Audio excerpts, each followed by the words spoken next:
Assalamualaikum warahmatullahi wabarakatuh. Perkenalkan, nama saya Abdul Muhaimin Linu dari kelas PAI 5D. Nah, di sini saya akan memenuhi tugas dari dosen pengampu saya, itu Bapak Taufik, MPDI dari terkait dengan mata kuliah Sejarah Pemikiran Islam. Nah, materi saya itu adalah filosofis pendidikan Islam menurut Ibnu Qayyim al-Jauziyah. Nah, mungkin saya akan membacakan sedikit tentang biografi beliau.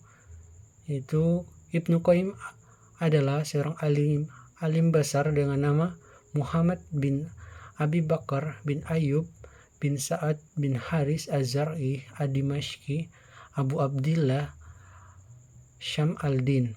Namun beliau sering dikenal dengan Ibnu Qayyim al-Jauziyah. Ia dilahirkan pada 7 Safar tahun 691 Hijriah di Azra yang dulunya bernama Azra, merupakan salah satu desa di Damsyik.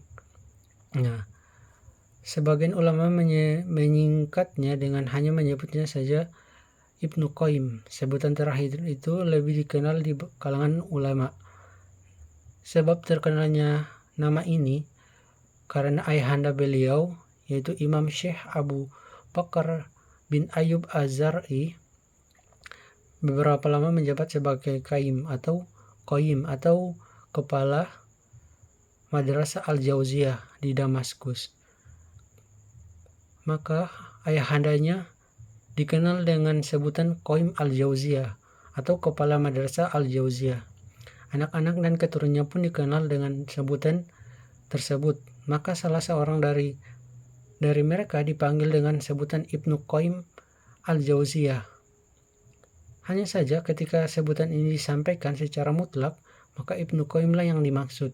Ia tumbuh di keluarga yang kental dengan keilmuan dan keagamaan. Ayahanda Abu Bakar bin Ayub Az-Zar'i adalah Qayyim atau kepala di Madrasah Al-Jauziyah. Beliau seorang syekh terpandang dan ahli ibadah, seorang yang ahli di bidang ilmu faraid. Dari beliaulah sang putra Ibnu Qayyim menimba ilmu faraid ini. Selain itu, Ibnu Qayyim juga banyak menimba ilmu dari guru lainnya, yaitu Ibnu Taimiyah.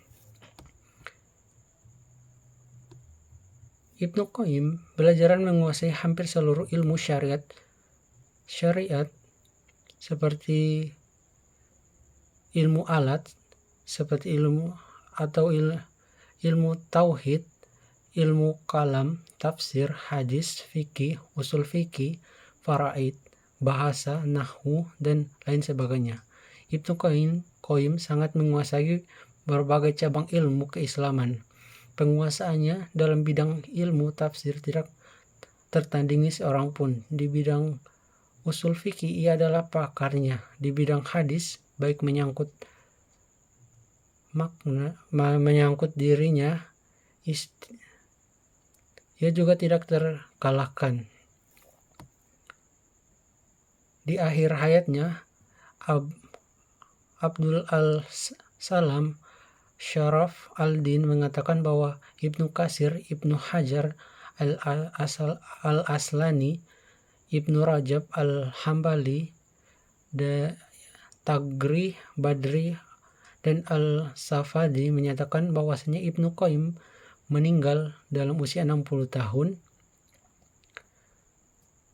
yang bertepatan dengan tahun 1350 Masehi pada malam Kamis tanggal 23 bulan Rajab atau pada tahun 751 Hijriah.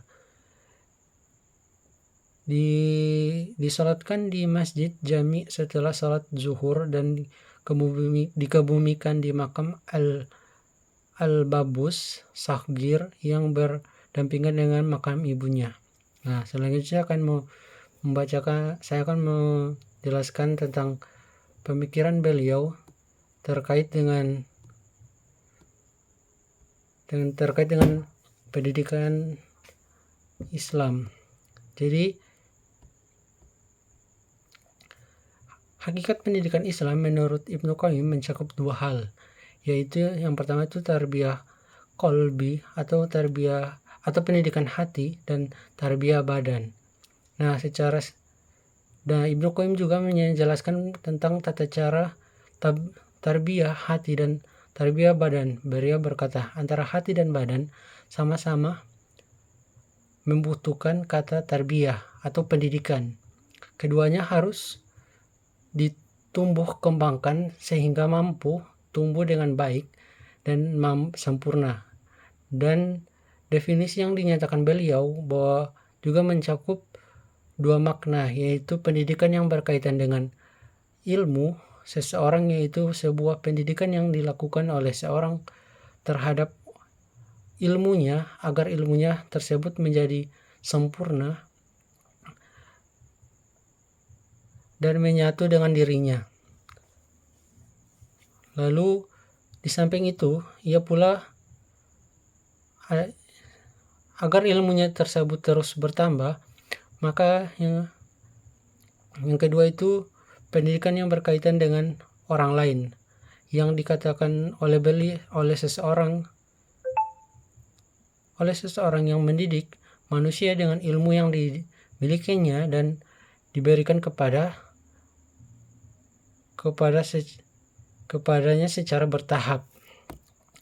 Nah, Ibnu Qayyim mengibaratkan ilmu itu sebagai harta, perhiasan yang jika disimpan rapat dalam tanah yang tidak pernah dikeluarkan zakatnya sedikit pun,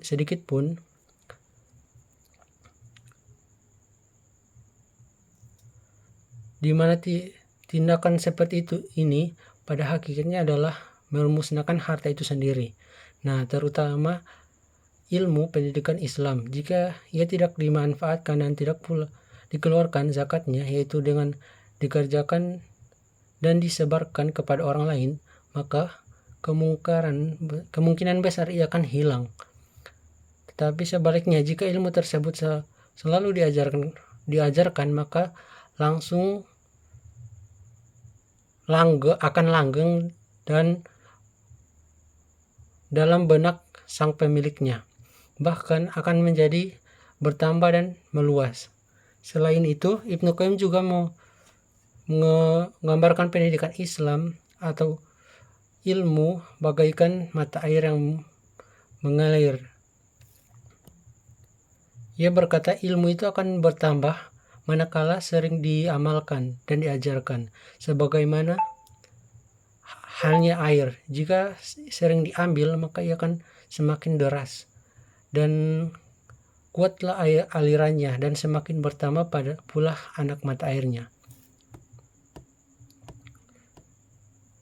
Ibnu Qayyim berkata, bertambahnya ilmu dan lainnya itu melalui dua cara, yaitu dengan mengajarkannya kepada orang lain dan mengamalkannya. Nah, mungkin saya akan menyimpulkannya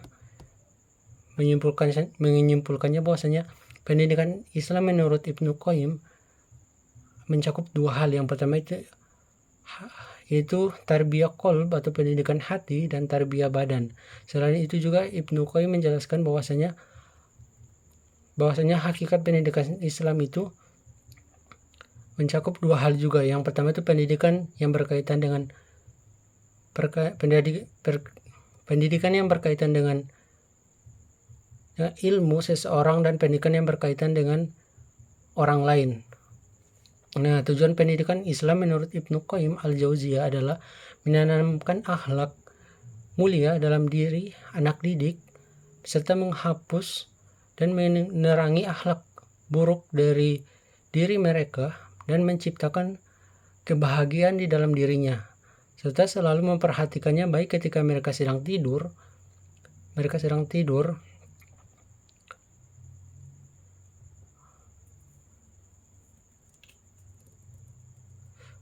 maupun ketika mereka sedang berbicara.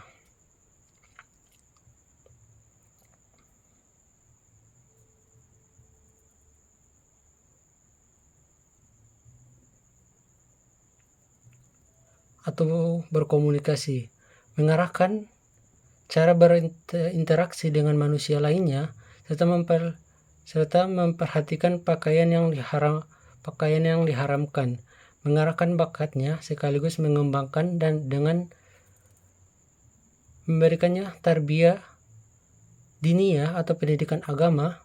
Sedangkan strategi pendidikan Islam menurut Ibnu Qayyim adalah berpengaruh dari al-manhaj atau adab-adab murabbi atau pendidik dan adab-adab pelajar. Nah, mungkin itu saja penyampaian singkat tentang materi yang saya sampaikan. Bila ada kekurangannya saya mohon maaf.